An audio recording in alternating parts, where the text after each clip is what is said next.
I thought an enormous move was Bryant Mitchell to the Winnipeg Blue Bombers, and how much it pained me to go on a Saskatchewan radio station and liberally praise the Bombers for signing Bryant Mitchell.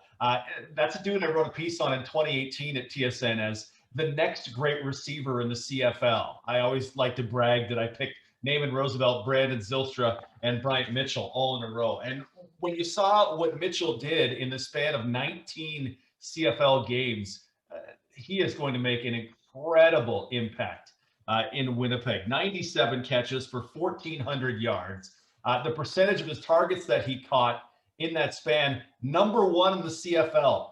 Number one, ahead of guys like Brandon Zylstra and Brian Burnham and Manny Arsenault. And those guys have hands. And you think that Bryant Mitchell ended up ahead of him. I have a zillion great stats on Bryant Mitchell, but slap him in at that boundary slot next to Darvin Adams, and Winnipeg made it, in my mind, huge strides with that move.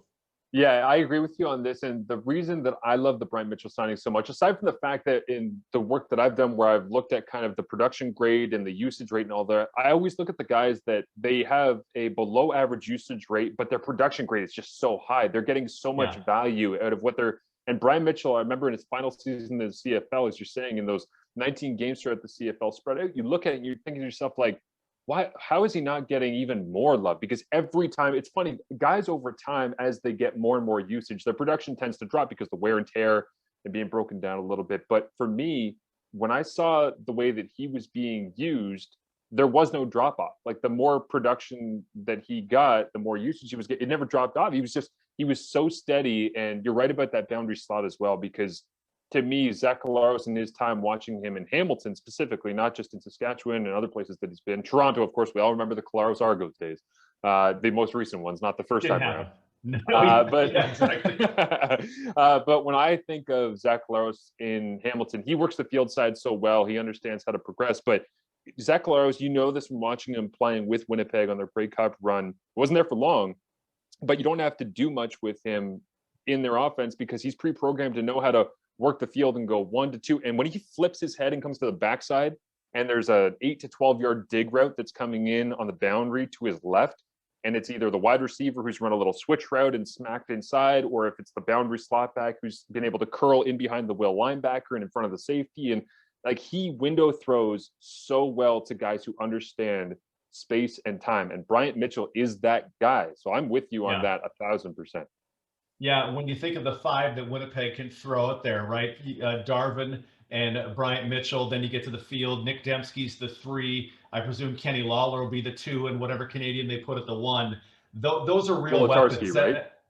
Yeah, I assume Wolitarsky. Yeah. Peterman's gone to Ottawa now, so whatever they'll do there. Andrew Harris out of the backfield.